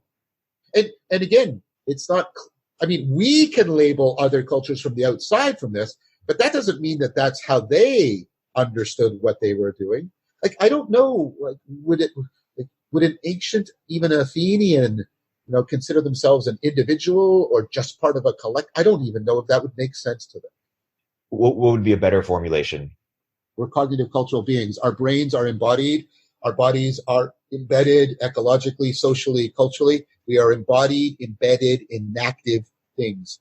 And we should start paying attention to what we actually are instead of pretended fictions for which we kill other people. This gets at a little bit what you were talking about when we first started the podcast about advancements in consciousness. Mm-hmm. Yeah. Yes, very much. I mean, this is what I mean by it has to be participatory. This is what I meant when I said your worldview actually has an impact on the guts of how you live your life and experience yourself. If you've sort of imbibed this, right, this dichotomy, right, you think of you think of yourself as somehow you have a true self inside you somewhere, right, and you're supposed to be true to that and express it, and and there's a hard boundary between yourself and the environment, and between your mind and your body and your mind and your world and your mind and other people. And as I would say that all of those claims are more false than they are true. And that's what cognitive science, I think, is providing good argument and good evidence for. I want to break the grammar, and I'm in discussion with other people who want to break the grammar. I don't want to choose one side over the other. And that I am not copping out. I'm trying to give you why I want to break the grammar so that we can deeply reformulate the problem. We are locked in a bad problem formulation.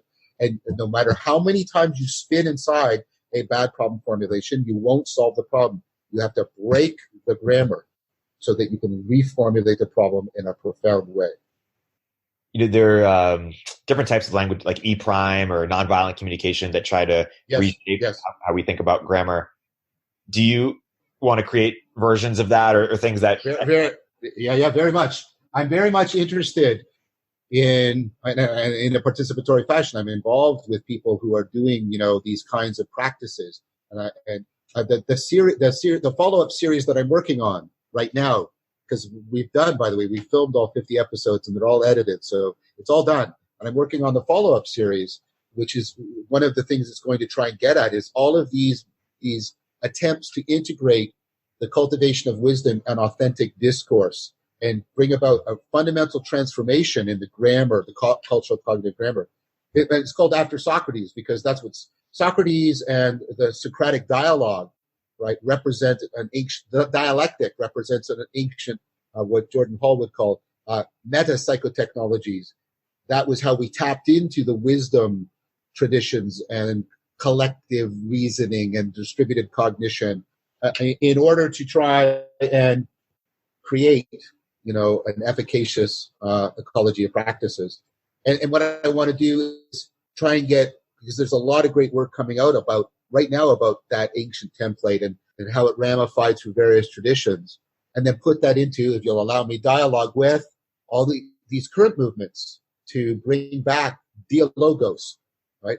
Remember what dialogue means by way of the logos. Logos doesn't just mean words. Logos is like it's a self-organizing system. Things are gathered together so they belong together. Logos is not just the words we're speaking. It's the way in which you and I are co-creating together something that transcends both of us, to which we can both belong and can generate insight and aspiration in us that we can't individually generate for ourselves. And so I want to use the ancient metapsychotechnology of dialectic, Socratic dialectic, and put it into dialogue with all of these modern movements that are trying to bring back this integration between the cultivation of self-knowledge and authentic discourse. Because if you go into these practices, both of those are deeply emphasized. You have to be simultaneously cultivating deep self-knowing and not just propositional, all the kinds of knowing I'm talking about, because it affords your ability to actually get into the dialogos with other people and get the deep kinds of transformative connections to others.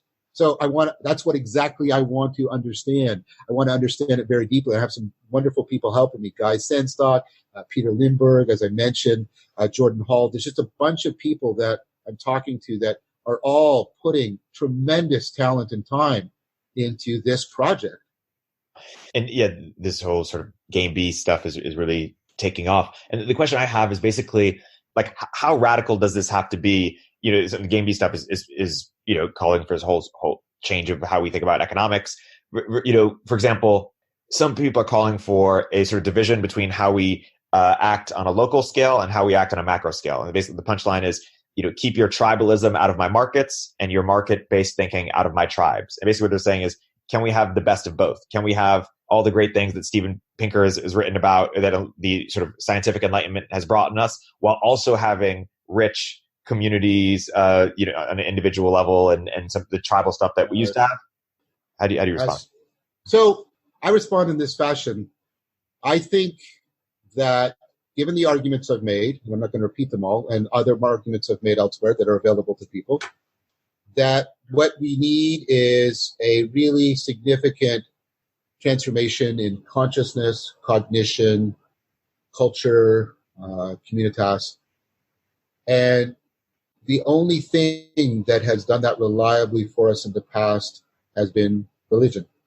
And the problem is as I said, most people can't pursue religion for all kinds of historical and idiosyncratic personal reasons, right? And I don't want to make light of those. Many people have been traumatized at the hands of religion. But many people see the attempts to create secular alternatives as having, and I agree with them, as having been complete failures.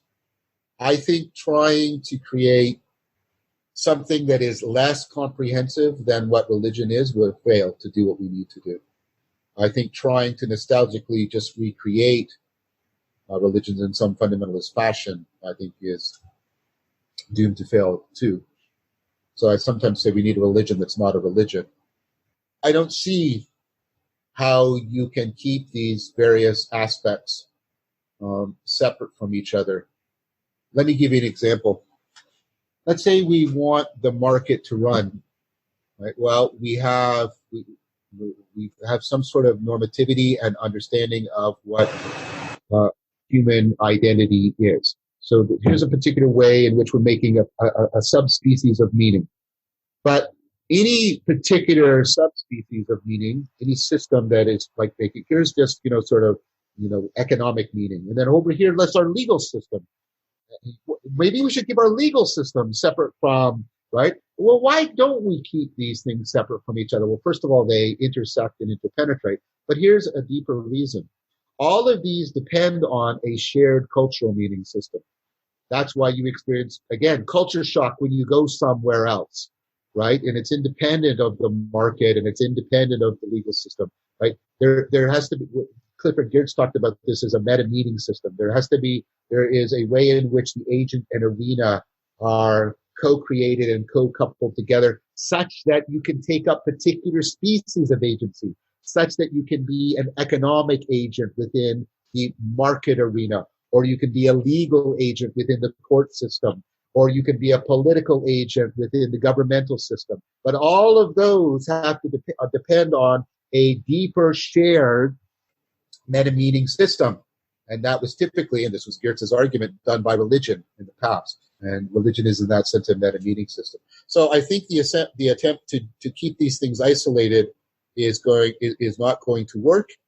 And I think it will actually lead to the sense of fragmentation that is part of the meaning crisis, that people feel deeply fragmented within themselves. I was going to ask earlier how much of it needs to be old practices versus new practices. And we'll get to that in a second.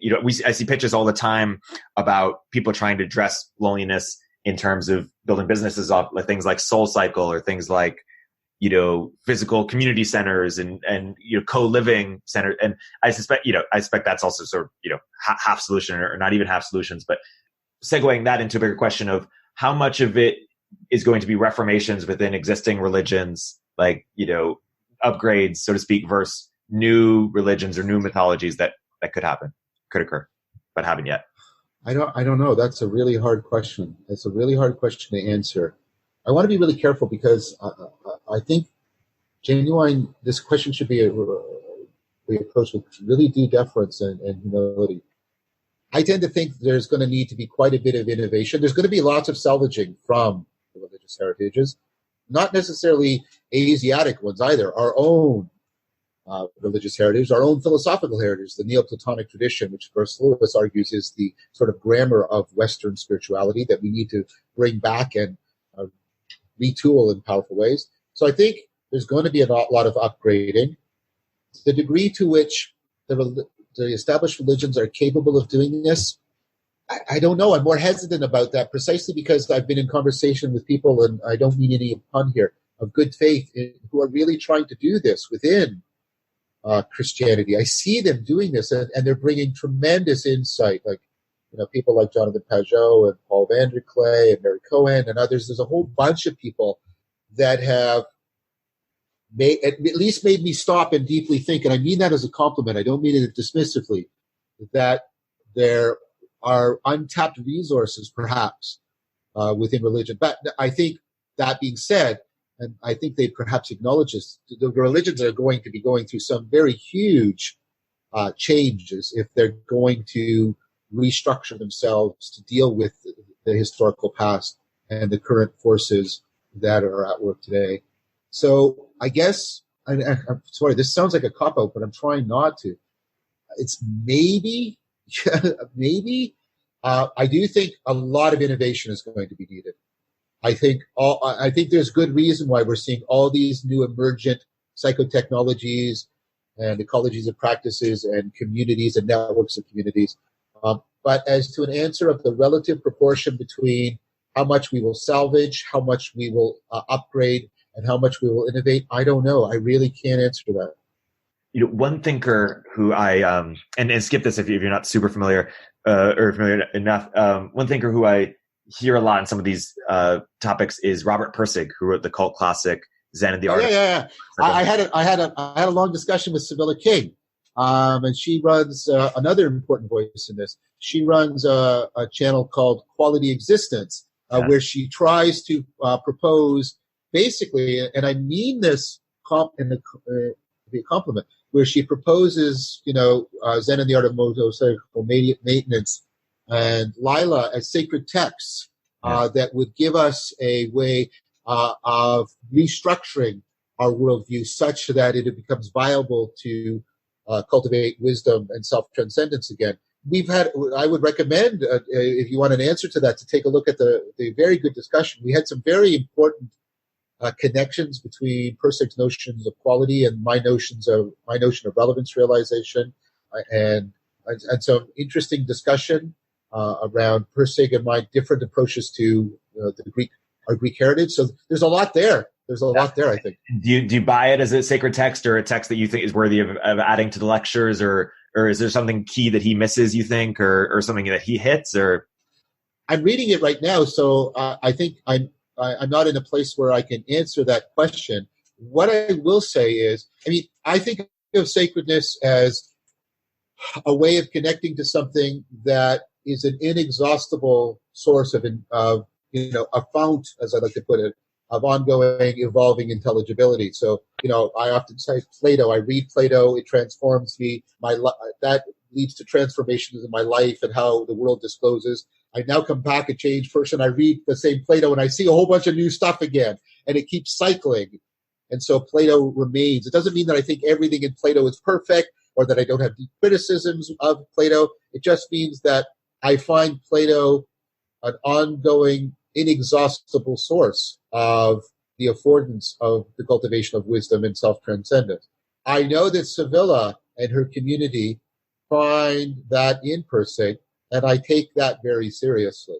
So I think it is clear that there are people who are already living from that text as a sacred text, and that they, especially Sibylla, are contributing significantly to the creation of these communities, and therefore deep responses to the meaning crisis. So I take what she's doing very seriously. And that means, at least by proxy, and also proximately, because I've only read some of the book, I think let's take it for what it is, as a novel, but nevertheless, I see it as of significant value. Yes. Another thing I thought relevant a little bit is Martin Gurry, who wrote The Revolt of the Public. And basically he talks about how what's really led to this the problem is a crisis in authority. We can't trust our institutions. And what's led to that is the explosion of information. Partially, yeah. It's really taxed our relevance realization machinery.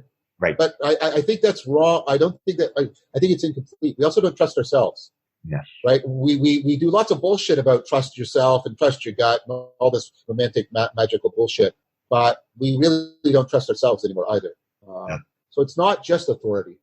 Right. I want to pressure test on this real element because what he says is, what Walter Cronkite used to present was somewhat real, but it was packaged or convenient enough that you could understand it and we could all understand the same thing. We're all on the same page. And what you get when you want the real is you get all this information and you can't really make sense of it. Is part of what means to make sense of things to just, I guess this is what you're saying, relevance, realization, to ignore stuff. Well, so part of it is, some of the deep components of wisdom, which is to really cultivate in a highly rational fashion your powers of discernment. And I mean something, when I talk about rationality, I don't mean good syllogistic reasoning. That's to stick at just a propositional level. I mean rationality that pervades all these kinds of knowing, right? The rationality of attention, the rationality of the process of identity formation, the processes of aspiration, like, Agnes Keller talks about, the rationality that goes into your situational awareness such that you can reliably cultivate appropriate skills. So when I mean rationality, I mean any systematic and reliable set of practices for overcoming self-deception. I don't just mean good syllogistic reasoning. So I want that to be made clear. So what I want to go back to is we need, that rational cultivation of discernment, being able to zero in on relevant information, exclude relevant information, resist bullshitting, resisting the temptation to self-deception. We need, the rational cultivation of a capacity for deep understanding, deep communication. And then we need that individuation project to be counterbalanced by a participation project. My ability to discernment is dependent on your ability to discern, and vice versa. And we have to stop pretending that that's not the case. So we've got to both be individually cultivating wisdom, and in a collective fashion, we have to be cultivating something like dialogos again. One thing who I haven't yet heard, unless I missed him in the series, is Gerard, and I'm curious your thoughts on Gerard. Are basically just the idea that we're all mimicking or imitating each other, and sure, all these resentments because of it, and then we have to find the scapegoat, and then that is a segue made to how you think about sort of how we think about like diversity or difference versus unity as it relates to meaning. So I haven't read Gerard deeply. I've read, what's the one book, I saw Satan fall like lightning or something. I can't remember the exact title. I'm reading it. And I think his idea of malevolent mimesis is something that we need to pay attention to. There's a reason why one of the commandments was to not covet, as he famously has argued. And we've understood that just as desire, and it's not. And so this is what I mean by we have to bring back the perspectival knowing. We cultivate and grow our metacognition by internalizing the perspective of others. And so that can be, therefore, a process of respect and admiration. But of course, we can shift. We can go from the being mode of wanting to become into the having mode of wanting to have your perspective and have what you have. It's a fundamental kind of modal confusion.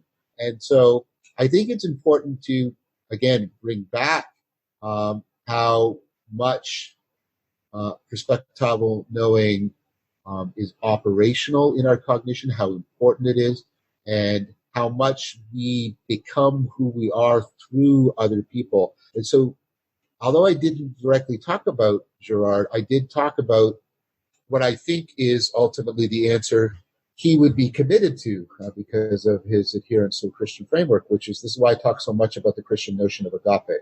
Because the idea of agape is about trying to re-understand in a profound way how deeply person-making our perspectival caring and our participatory knowing are. It's a kind of loving that makes other people and turns non-persons into persons.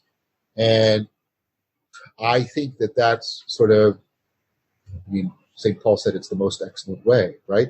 I think that's the deep way in which we bring back, again, what I was talking about, that normativity that deeply couples together the way I'm becoming a person and you're becoming a person.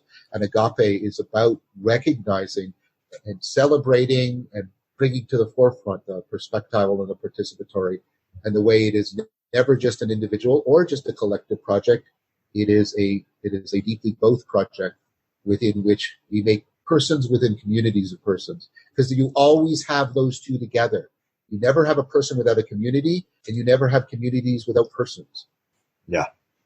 It's interesting. So one grammar I heard someone say is basically, the more you are part of a community, the less you are an individual, or the more you are an individual, the less you are part of a community. Is that just the wrong grammar?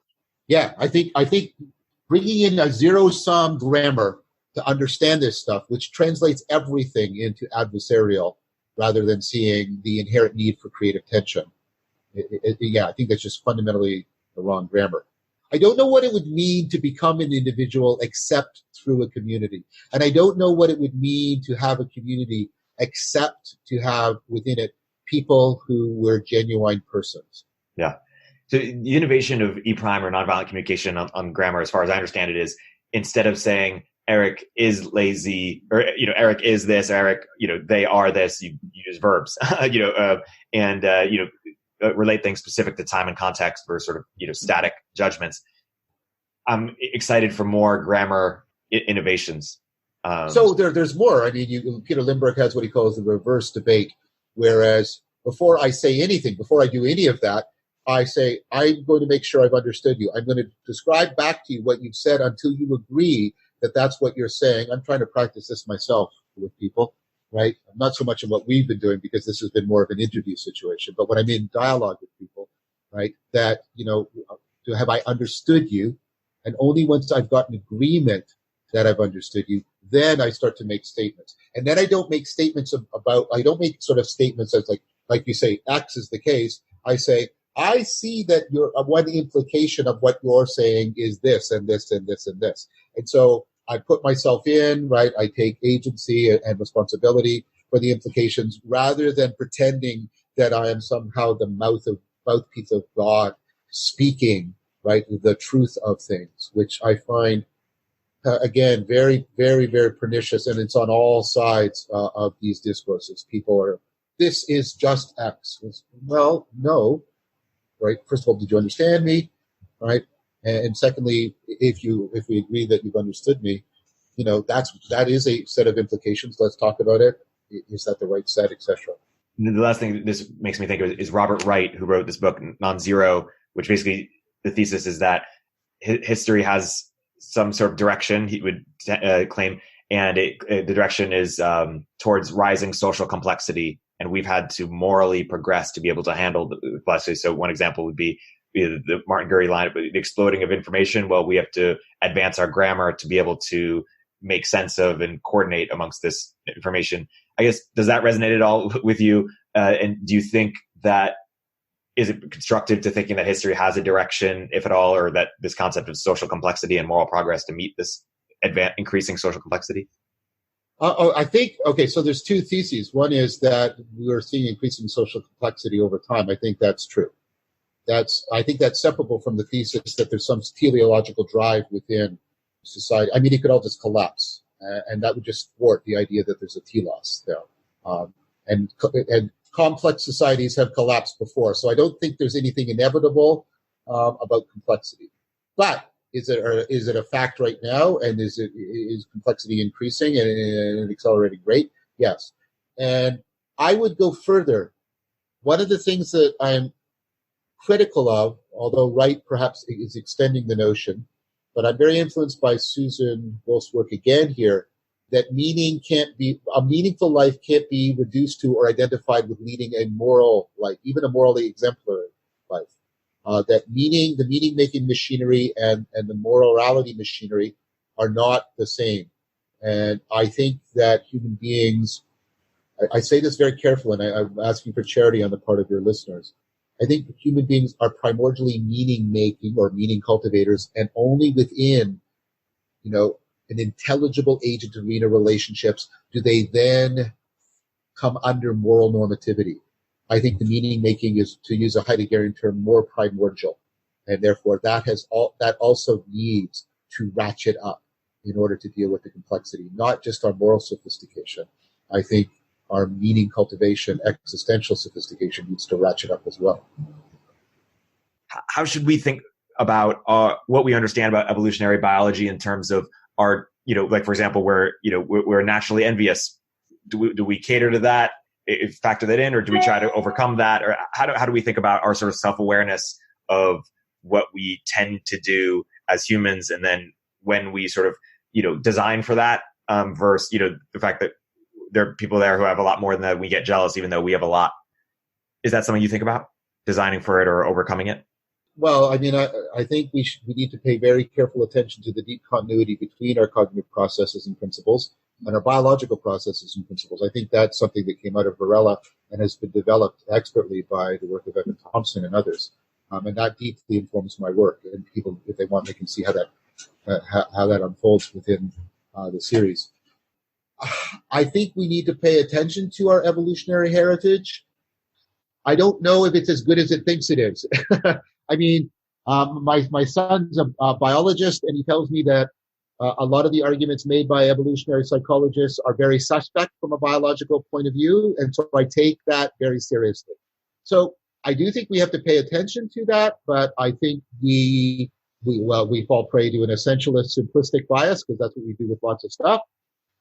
And we can use evolutionary psychology, I should say, not evolutionary biology, that's a mistake, evolutionary psychology to buttress certain otherwise unjustifiable forms of normative demand we're putting on people, or political structures, or social structures, or socioeconomic structures we're creating. So I would be very hesitant. I'm very hesitant, for example, Jordan, I think some people have told me he's softened on this. I don't know, because I can't watch all of his stuff because there's so much, right? Jordan Peterson I'm talking about. But, my son regularly criticizes his use of dominance hierarchies from the biological domain as a way of trying to justify sort of our current sociological, socioeconomic structures. And, and my son makes very good arguments towards that. And I think, that makes sense. That's too big of a jump, and much more work has to be done.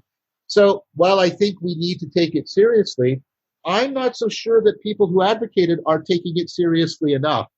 I think maybe there needs to be a lot more theoretical and empirical work done, much more careful and much more philosophical work, because biology is going through a huge philosophical revolution right now. My colleague, Dennis Walsh at the University of Toronto, and many other people, the philosophy of biology is really big right now, precisely because biology is going through this huge, really significant change. And that means a lot of this evolutionary psychology is based on moribund or somewhat obsolete biological theorizing. For example, I think, Dawkins' notion of the selfish gene is, that is now seriously questionable. And so I'm suspicious of a lot of the claims made by individual evolutionary psychologists. That's what I'm trying to say. I'm not saying we shouldn't pay attention to it, but it needs to be done a lot more carefully than I think it's being done. Awesome. In closing, I want to you to plug the series and what's to come. And so in closing, maybe if you could give sort of the one-liner for the misunderstanding that people have on the meaning-making process, if that's too complex, feel free to ignore that. And then what can people expect in the conclusion without giving it all away? People should watch the entire series, 37 episodes now, 50 you mentioned. What can people expect as you look forward? I guess the elevator pitch is people misunderstand meaning as a matter of belief, and it's not primarily about believing. It's primarily about a deep kind of transformation, especially of your procedural, perspectival, and participatory knowing. So that would be the elevator pitch. What they'll see in the series is a long historical analysis of how we got here, a considerable cognitive scientific analysis of the meaning cultivation machinery, and then a large part of reverse engineering. Well, how can we reverse engineer psychotechnologies so that we, as I've already tried to explain, can awaken from the meaning crisis? Is that what the next series is about too? The next series is, like I said, the next series is more about this deep interpenetration between the meta-heuristic of wisdom and the meta-psychotechnology of dialectic and dialogue. looking at what it was in the ancient world, how it unfolded, so that we can deeply understand how it functioned, why it sort of disappeared, use that as a template, put it into dialogue with the current emerging, what we've been talking about, a lot of these new emerging practices, so that we can deeply improve the reverse engineering of them. That's what the next series is about. After Socrates, the pursuit of wisdom through authentic discourse. Perfect. My guest today has been John Vervaeke. John, thank you so much for a wonderful conversation. Thank you very much, Erik. It's been a great pleasure.